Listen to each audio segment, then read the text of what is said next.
Hello everyone and welcome to Journey with the Kellers. My name is Amanda Keller and today we are back in the Keller kitchen. So today we are going to be making something from the Blue Bloods cookbook.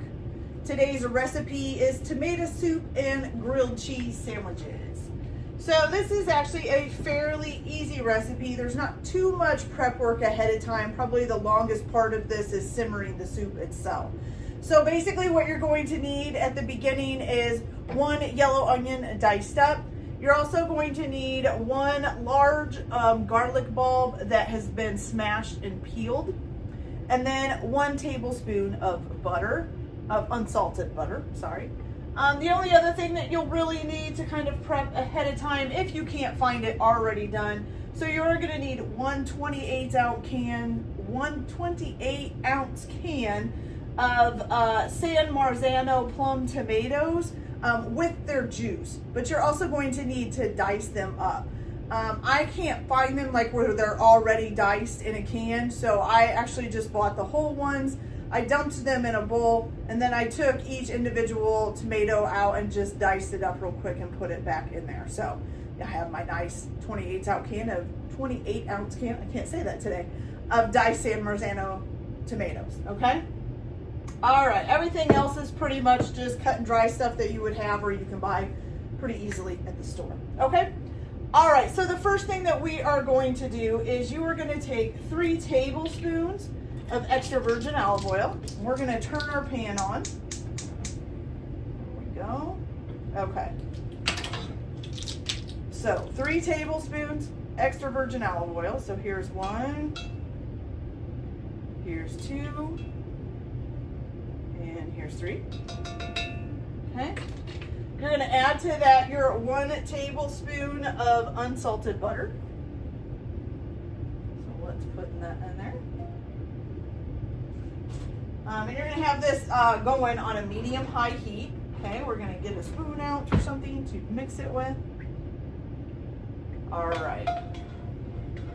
And you're going to basically get the butter to melt is what you want to do. And then once you've got the butter all melted, you're gonna go ahead and add your 1 diced yellow onion and your 1 large garlic bulb that's been smashed and peeled. And you're gonna add that to this, and you're just going to cook it until everything is nice and soft, but you don't want it to be brown. So you don't want the onions or the garlic to be browning. You just want them to be soft. And here it is right now. It looks like my butter is about all the way melted, so I'm gonna go ahead and add this stuff in. Okay, and I'm just gonna go ahead and let this cook until it's nice and soft, and I will be back once those are ready, and we'll go on to the next step. So I'll be back in just a minute. Okay, you guys, so we got our onions nice and soft here. Show you here, but they're not browned, which is what you want. Okay, so we've got those going.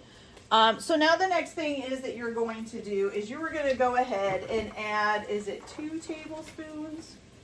Yes, so you need 2 tablespoons of all-purpose flour.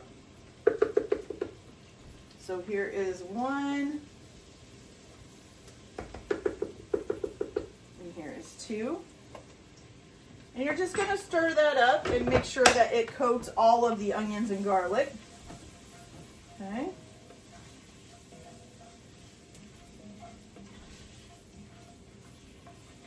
Kind of make them feel thick, which is what you want.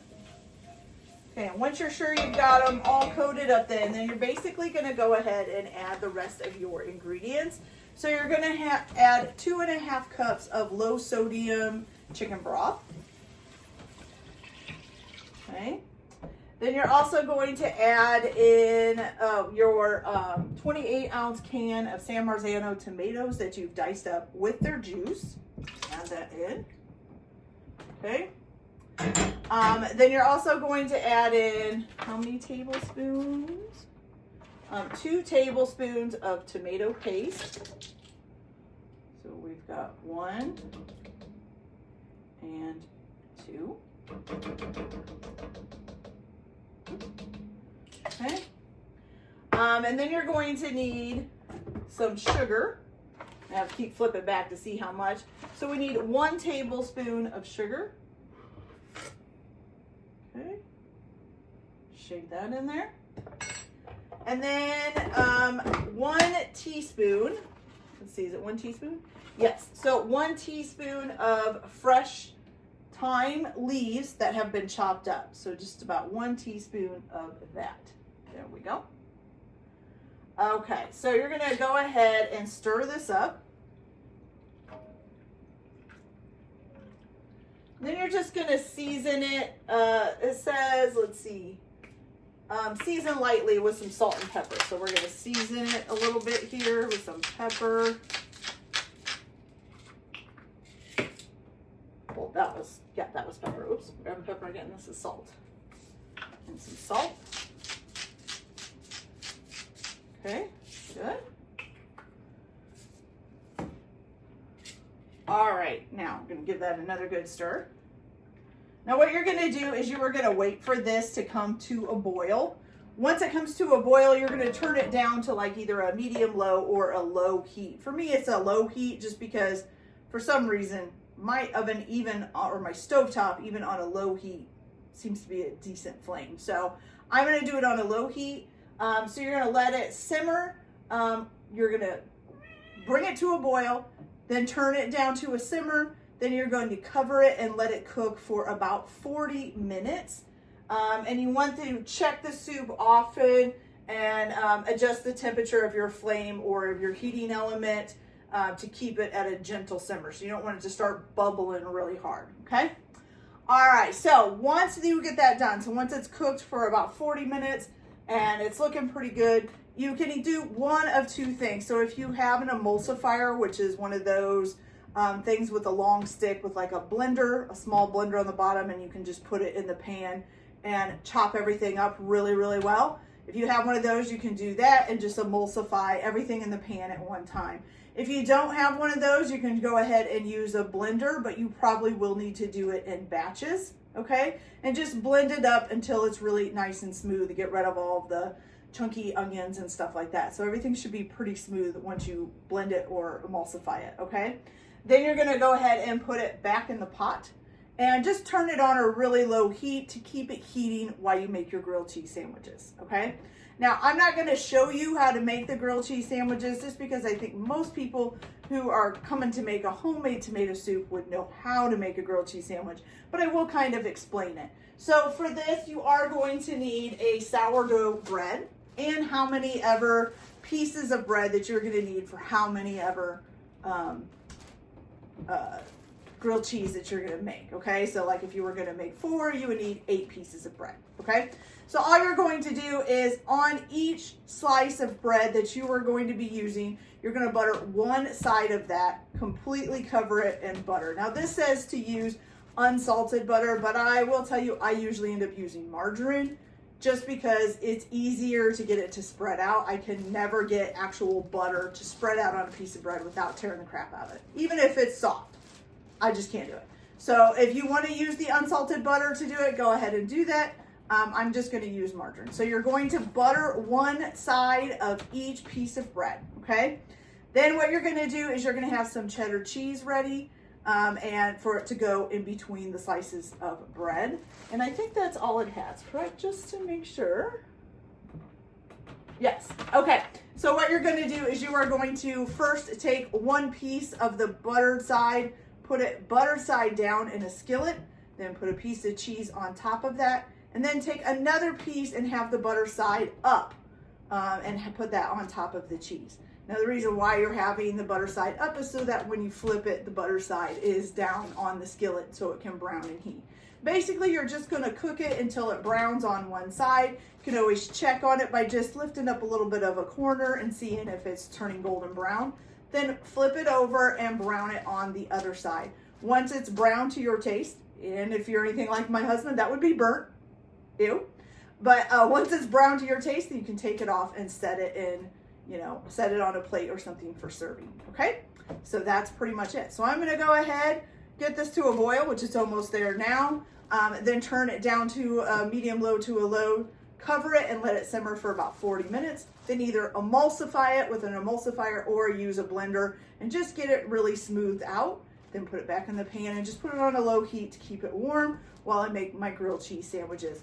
For your grilled cheese sandwiches, you're gonna butter one side of each piece of bread that you're using. You're gonna put it butter side down on the skillet first, one piece butter side down, piece of cheddar cheese in the middle, then one piece of the butter side up on top of the cheddar cheese. Once it browns on the bottom to a nice golden brown or whatever color you want it to be, go ahead and flip it over and brown the other side and then put it on a plate. So once I get that all done, I will come back and I will show you how this all turned out and we'll try it, see how it tastes. So I'll be back in a little bit. Okay, you guys, so the tomato soup and the grilled cheeses are done. So first of all, here are the grilled cheese sandwiches, looking nice and golden brown and very lovely. And then we have the tomato soup. Now I was able to use an emulsifier because I have one. So I didn't have to take it out of the pot and move it back in. But here's what that looks like. So it's kind of like a creamy tomato soup, but look at how hot and steamy that is. Whew, it looks really good. Okay, so now we gotta try to give this a try without burning our tongue. All right, so here we go. We just need a little bit of soup. I'm not gonna try the grilled cheeses just because they're grilled cheeses. We should, most of the time, most people knows what those taste like. They're really good for dipping in tomato soup though, so.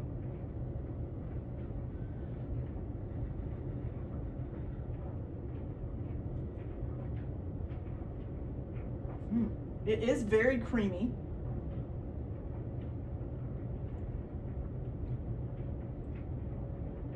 So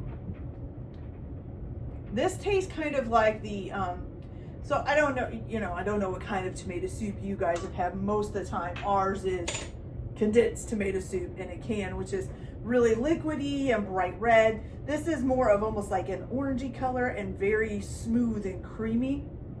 So it's not going to be the same flavor. If you're somebody who's used to the condensed canned tomato soup, this is not going to be the same flavor. It still tastes like tomato soup, but to me, it's actually a little bit duller of the tomatoey part of it, I guess I would say.